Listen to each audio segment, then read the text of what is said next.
Selamat pagi para saudaraku seiman dalam Kristus. Salam sukacita dan sehat selalu untuk kita. Marilah kita siapkan hati dan pikiran kita untuk mendengarkan firman Tuhan. Tuhan beserta kita sekarang dan selama-lamanya. Inilah Injil Yesus Kristus menurut Matius bab 9 ayat 1 sampai 8. Dimuliakanlah Tuhan. Pada suatu hari Yesus naik ke dalam perahu lalu menyeberang. Kemudian sampailah ia ke kotanya sendiri. Maka dibawanyalah kepadanya seorang lumpuh yang terbaring di tempat tidurnya. Ketika Yesus melihat iman mereka, berkatalah ia kepada si lumpuh, "Percayalah, anakku, dosamu sudah diampuni." Maka berkatalah beberapa ahli Taurat dalam hatinya, "Ia menghujat Allah." Tetapi Yesus mengetahui pikiran mereka, lalu berkata, "Mengapa kalian memikirkan hal-hal yang jahat dalam hatimu? Manakah yang lebih mudah, mengatakan, 'Dosamu sudah diampuni,' atau mengatakan, 'Bangunlah dan berjalanlah'? Tetapi supaya kalian tahu bahwa di dunia ini Anak Manusia berkuasa mengampuni dosa." Lalu berkatalah ia kepada si lumpuh, "Bangunlah, angkatlah tempat tidurmu, dan pulanglah ke rumahmu." Dan orang itu pun bangun lalu pulang.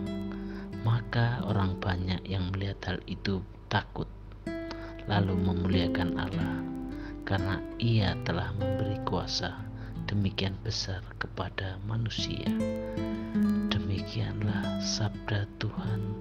Terpujilah Kristus.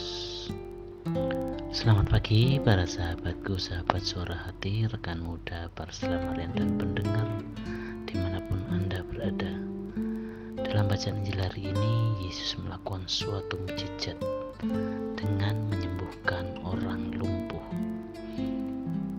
Dalam keadaan sakit, banyak orang tidak mampu melakukan kegiatan seperti orang normal pada umumnya. Keadaan sakit fisik menjadi penghambat banyak hal, bahkan untuk melakukan rutinitas sehari-hari. Jika salah satu anggota tubuh sakit, yang lain juga ikut terganggu.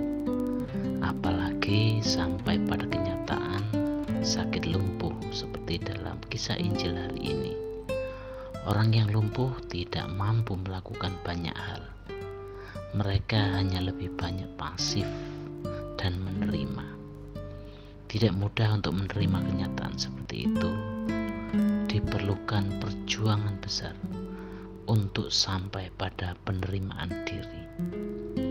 Para sahabatku, sahabat suara hati, rekan muda dan para pendengar dimanapun Anda berada, Yesus membaca hati manusia. Si lumpuh diusung kepada Yesus yang dilandasi dengan pikiran agar disembuhkan. Namun Yesus malah mengampuni dosanya. Yesus membaca hati seorang pendosa. Bukan hanya itu, Dia berkuasa mengampuni dosanya. Yesus itu memiliki kuasa Allah, Sang Maha Pengampun. Lepas dari orang sedang membiarkannya atau tidak, pengampunan tetap diberikannya. Kuasa pengampunan yang ada pada Yesus itu ajaib, melebihi segala kuasa lain yang dimilikinya.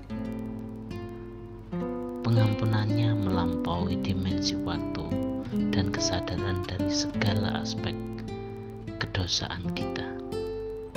Coba bayangkan ketika kita belum atau tidak sedang memikirkannya, dosa kita telah diampuni, walaupun tak boleh disalahgunakan. Patut dikatakan, bahkan tatkala dosa kita belum diakui, belum disadari, atau belum dilakukan pun, Tuhan sudah mengampuni kita.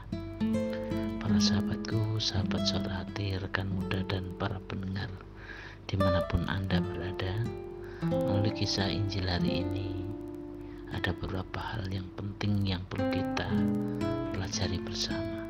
Yang pertama adalah iman yang teguh pada Yesus dapat membawa kesembuhan dan pengampunan dosa. Ketika kita datang kepadanya dengan iman, Ia akan mengampuni dosa kita dan memberikan kesembuhan rohani dan jasmani yang kita butuhkan. Yang kedua,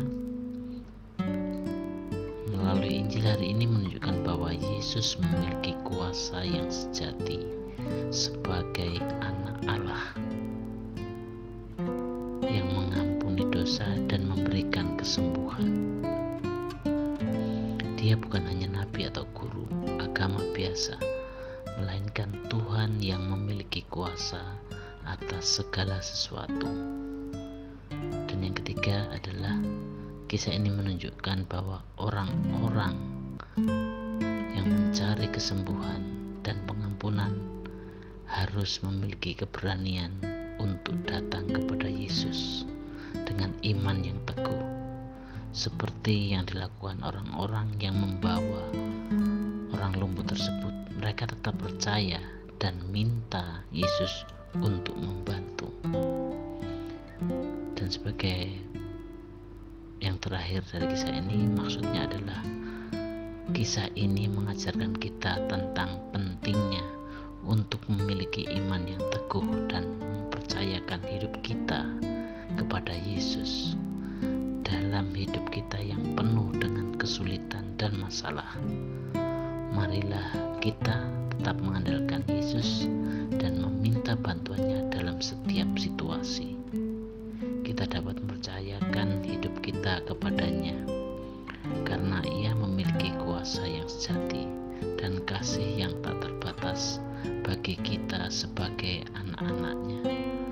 Demikianlah perenungan hari ini, dan marilah kita akhiri dengan doa. Dalam nama Bapa dan Putra dan Roh Kudus. Amin.